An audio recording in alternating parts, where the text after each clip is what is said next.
Hello and welcome to whathifi.com. Today I'm going to be talking to Paul Stephenson, Managing Director of Naim Audio, a British hi-fi company that wields a successful influence over the British audio market, whilst at the same time embracing, particularly recently, innovative approaches to product design that reflect the way people listen to music today. Paul joined Naim back in 1980 and since then has been central to the design and development of many of the company's most successful products. Paul, thanks for joining us today. Can you tell me a little bit about how Naim began all those years ago? It was founded by Julian Verica, who was an entrepreneur in the early 70s, who had a passion for design, whether it was, sailing boats as he later got onto, or he was involved in various computer initiatives, and also a Brompton bicycle. He helped with that company. But primarily he was involved with lots of kids in the student days who were playing music, and he wanted to get involved with that, and not being a musical person in terms of being able to play a guitar, he decided that his input would be to get involved in recording some of the evening. So he did what we all do as audiophiles, upgrade the equipment, blaming of course first of all the microphone and the tape recorder. Eventually this led him down the signal path to an amplifier, and he started to look at how he could improve handling the signal coming from the tape recorder to the preamplifier and amplifier. He managed quite a profound effect, and that led him on the audiophile road that's become Naim Audio. Yes, there's an acronym, isn't there, that people call PRAT, pace, rhythm and timing, which kind of summarises the Naim sound. So, how is that achieved? I think it's quite an unfortunate term, but it is something that actually is at the core essence of the way Naim sounds. I mean, pace, rhythm and timing. I think if you go and see a concert of some musicians playing, they have all of those things playing together. It's not that people lay down a track and the bass player joins 3 days later and joins in. You can hear all of the instruments all of the time. And Naim certainly has been synonymous with its designs, that when you're listening to a piece of music, you can follow all of the instruments doing all of the things all of the time. And this has really become the voice of Naim, really. Fast, open, dynamic, expressive. Do you have any personal favourites from the history of Naim? Any real classics? They're all classics. I mean, I think that obviously many people remember the first Nate integrated that we ever made, and I think because it was an entry-level product, in fact Naim's very first entry-level product, we were able to go out there and really turn on a lot of new people into the Naim brand. I think that was exceptional. At the other end of the scale, of course, the very best product we make, in my case, a 555 CD player or a 552, that type of equipment inspires me to go in the next day. And the challenge of making something at the bottom end of the market really raises the bar and makes you think about how to do that. There used to be a point of view from Naim that the DAC and the transport shouldn't be in separate boxes, but now we're seeing this DAC and new CD players with digital outputs. Has there been a change of mind in the company about that, and if so, why? There hasn't been a change of mind. It's been that the times have changed, in that how you can use that type of technology and how you can control it within the box itself has changed a lot. The DAC really is part of a much wider jigsaw puzzle than it was back in the 80s, for instance, where we would just talk about perhaps using it with a CD player. So many people now are using digital sources of different types in different places that the DAC in its own right, whether it be with HDX, with a PC, with USB, with iPhones and so on, is a very different concern. Our top-end CD player and CDS3, for instance, still don't have a digital out. We probably could do it, but it would need re-engineering.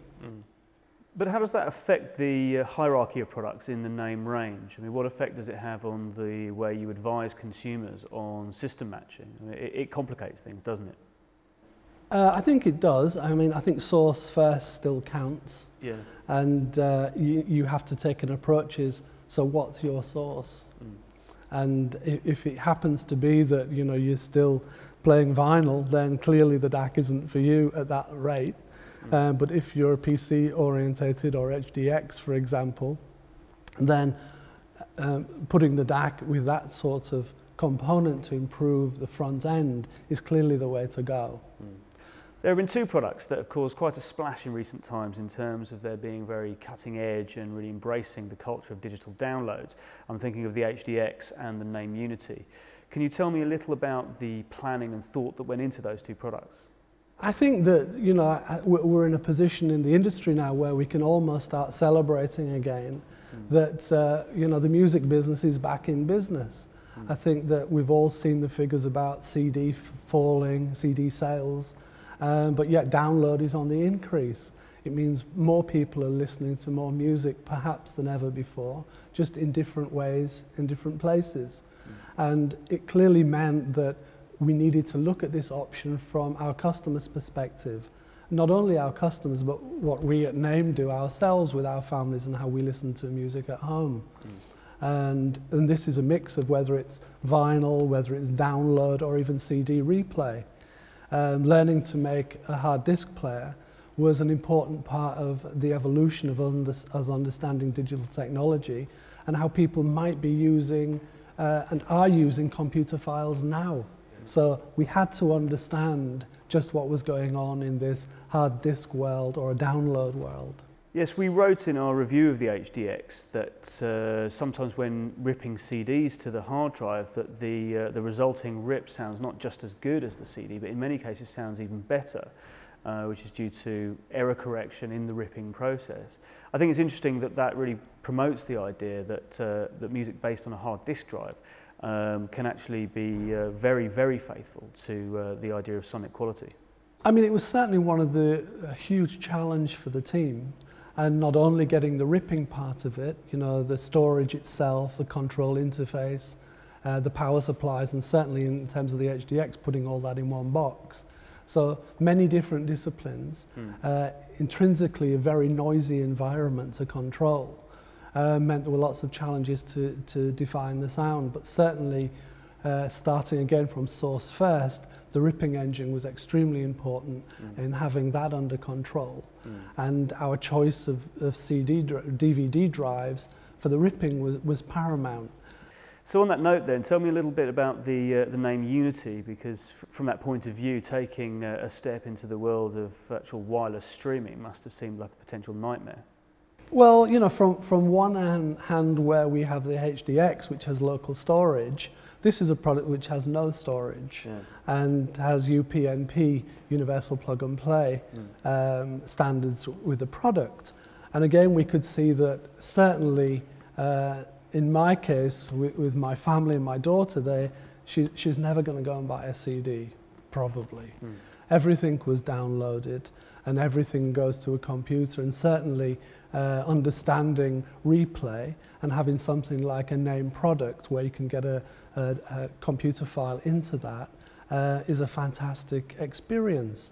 So coupling a streaming product in with Naim standard engineering for replay, I think has really taken a lot of people by surprise just how fantastic it can sound. But is it hard to balance that very strong sense of tradition the company has against these steps forward that you've taken into the 21st century download culture? I mean, do some of your consumers feel betrayed by that? I don't think so. I think, you know, what we have to do is keep looking forward. And, you know, our core values are that of, you know, pace, rhythm and timing, the best possible sound. And I think that often for people who've been looking for the Naim brand for many years and wonder where we're going, it's not always obvious day one. I think, you know, if we look at Naim 3 years from me doing this interview and people see the products that are coming in the next couple of years, it'll all start to make sense. But, you know, we have to look at where the world is changing, try and understand technologies and how we can use them and turn those into products that will be new classics in the future. Well, Paul, thank you very much for coming down and talking to us today. Thank you very much. And to everybody watching, keep checking back here where you can see lots more video news, reviews, how-tos and interviews right here on whathifi.com.